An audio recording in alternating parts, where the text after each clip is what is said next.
Shri Sai Satcharitra. Om Kripa Sindhu Shri Sai Nathaya Namah. By reading each chapter of Sai Satcharitra, let us enlighten the spirit of Bhakti Bhav Chaitanya inside us. Chapter 22. Rescues from Serpent Bites. 1. Balsahib Mirikar. 2. Bapu Sahib Booty. 3. Amir Shakkar. 4. Hemadpint Baba's opinion regarding killing of serpents. Preliminary. How to meditate on Baba. No one has been able to fathom the nature or the form of the Almighty.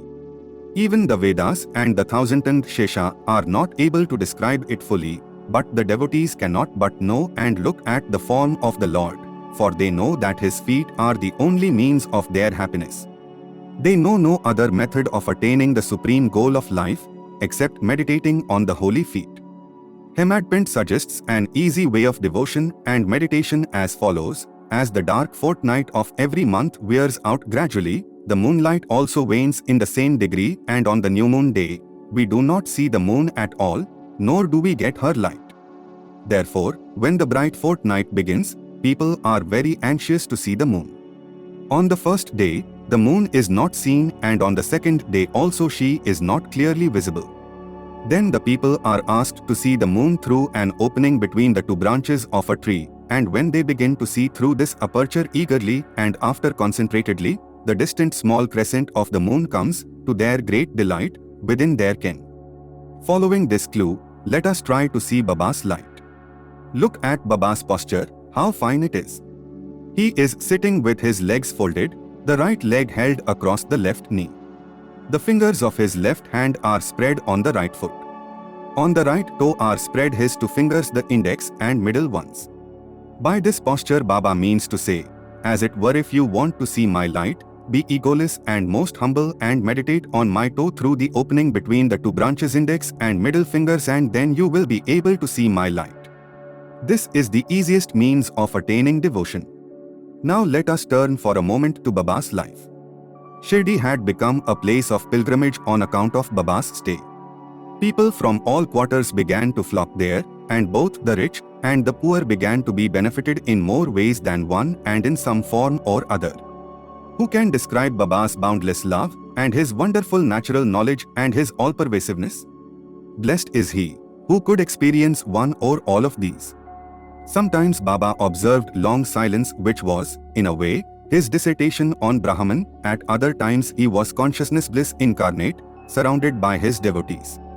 Sometimes he spoke in parables, and at other times indulged in wit and humor. At times, he was quite unambiguous, clear, and at times he seemed enriched. Sometimes he gave his teachings in a nutshell, at other times he argued at length. Many a time he was very plain. In this way, he gave varied instructions to many, according to their requirements. His life was, therefore, inscrutable, beyond the ken of our mind, beyond our intellect and speech. Our longing to see his face, to talk with him, and hear his leelas was never satisfied, still we were overflowing with joy. We can count the showers of rain, encircle, tie, the wind in a leather bag, but who can gauge or measure his leelas? Now we deal here with one aspect of them, that is how he anticipated or forestalled the calamities of his devotees and warded them off in time. Balsahib Mirikar. Balsahib Mirikar, son of Sirdar Kaka Sahib Mirikar, was Mamlatdar of Kopragaon. He was going on tour to Chitali. On the way he came to Shirdi to see Sai Baba. When he went to the masjid and prostrated himself before Baba, usual conversation regarding health and other matters commenced, when Baba sounded a note of warning as follows: "Do you know our Dwarakamai?" As Balsahib did not understand, he kept quiet. Baba continued, "This is our Dwarakamai, where you are sitting. She wards off all dangers and anxieties of the children who sit on her lap. This Masjid Mai, its presiding deity, is very merciful. She is the mother of the simple devotees, whom she will save in calamities. Once a person sits on her lap, all his troubles are over. He who rests in her shade gets bliss." Then Baba gave him Udi and placed his protecting hand on his head. When Balsahib was about to depart, he again said, "Do you know the Lamba Baba, long gentleman, that is serpent?" and then closing the left arm like fist, he brought it near the right elbow, and moving his left arm like the hood of a serpent, he said, "He is so terrible, but what can he do to the children of Dwarakamai? When the Dwarakamai, its presiding deity, protects, what can the serpent do?" All who were present there were curious to know the meaning of all this and its reference to miracle, but none had the courage to ask Baba about this. Then Bal Sahib saluted Baba and left the masjid with Shama. Baba called Shama back and asked him to accompany Bal Sahib and enjoy the Chitali trip. Shama came to Bal Sahib and told him that he would go with him according to Baba's wish. Bal Sahib replied that he need not come as it would be inconvenient. Sharma returned to Baba and told him what Bal Sahib said to him. Baba said, "All right, do not go. We should mean well and do well. Whatever is destined to happen will happen." In the meanwhile, Bal Sahib thought over again and calling Shama asked him to accompany him. Then Shama going again to Baba and taking his leave started with Bal Sahib in the Tanga. They reached Chitali at 9 p.m. and encamped in the Maruti temple. The office people had not come, so they sat quiet in the temple, talking and chit-chatting. Bal Sahib was sitting on a mat reading a newspaper. His uprani, upper dhotar, was spread across his waist, and on a part of it a snake was sitting unobserved. It began to move with a rustling sound which was heard by the peon. He brought a lantern, saw the snake and raised an alarm, "Serpent, serpent." Bal Sahib was frightened and began to quiver. Shama was also amazed. Then he and others moved noiselessly and took sticks and clubs in their hands. The snake got down slowly from the waist and it moved away from Bal Sahib. It was immediately done to death. Thus this calamity, which was prophesied by Baba, was averted and Bal Sahib's love for Baba was deeply confirmed. Bapu Sahib Booty.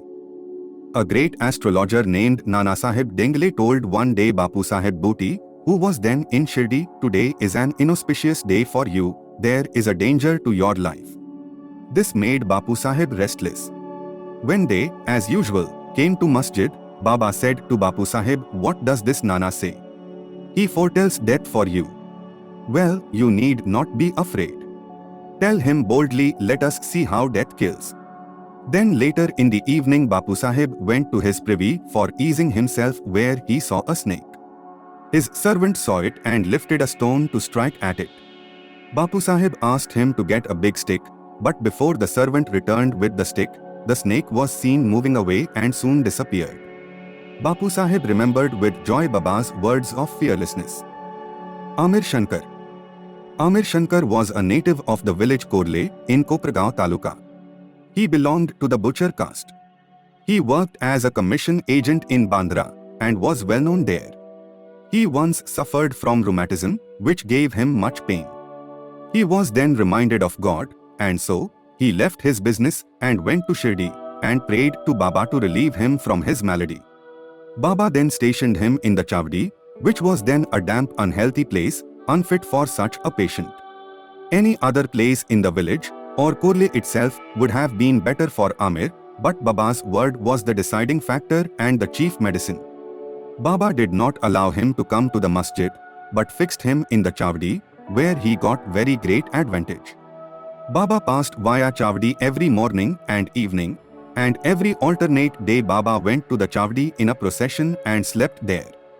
So Amir got Baba's contact very often easily. Amir stayed there for full 9 months, and then, somehow or other, he got a disgust for the place. So one night he stealthily left the place and came to Kopragaon and stayed in a dharmashala. There he saw an old dying fakir who asked him for water. Amir brought it and gave it to him.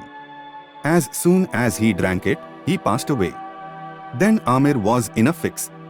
He thought that if he went and informed the authorities, he would be held responsible for the death, as he was the first and sole informant and knew something about it. He repented for his action, that is leaving Shirdi without Baba's leave, and prayed to Baba. He then determined to return to Shirdi, and that same night he ran back, remembering and muttering Baba's name on the way, and reached Shirdi before daybreak and became free from anxiety. Then he lived in the Chavdi in perfect accordance with Baba's wishes and orders and got himself cured. One night it so happened that Baba cried at midnight, "O Abdul, some devilish creature is dashing against the side of my bed." Abdul came with a lantern, examined Baba's bed but found nothing. Baba asked him to examine carefully all the place and began to strike ground with his satka. Seeing this leela of Baba, Amir thought that Baba might have suspected some serpent had come there. Amir could know by close and long contact the meaning of Baba's words and actions. Baba then saw near Amir's cushion something moving. He asked Abdul to bring in the light, and when he brought it, he saw the coil of a serpent there, moving its head up and down. Thereupon the serpent was immediately beaten to death. Thus Baba gave timely warning and saved Amir. Hematpint, Scorpion and Serpent. 1. At Baba's recommendation, Kaka Saheb Dikshit was daily reading the two works of Shri Eknath Maharaj, that is, Bhagvat and Bhavartha Ramayana, and Hematpint had the good fortune to be one of the audience when the reading of the works was going on. Once, when a portion from the Ramayana relating to Hanuman's testing Rama's greatness, according to his mother's instructions, was being read, all the listeners were spellbound. Hematpint was one of them. A big scorpion, none knew where it came from, jumped and sat on the right shoulder of Hematpint, on his uprani, upper dhotar. First it was not noticed, but as the Lord protects those who are intent on hearing his stories, he casually cast a glance over his right shoulder and noticed it. It was dead silence, not a bit moved here or there. It seemed as if it also enjoyed the reading.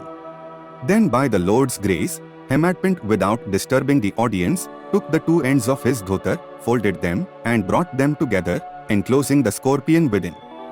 Then he went out and threw it in the garden. 2. On another occasion some persons were sitting in the upper floor of Kaka Saheb's Vada just before nightfall, when a serpent crept through a hole in the window frame and sat coiled up. A light was brought. Though it was first dazzled, yet it sat still and only moved its head up and down. Then many persons rushed there with sticks and cudgels, but as it sat in an awkward place, no blow could be dealt. But hearing the noises of men, the serpent went out hastily through the same hole. Then all the persons there felt relieved. Baba's opinion. One devotee named Muktaram then said that it was good that the poor creature escaped. Hematpint challenged him, saying that serpents should better be killed. There was a hot discussion between them, the former contending that serpents and such creatures should not be killed, the latter that they should be.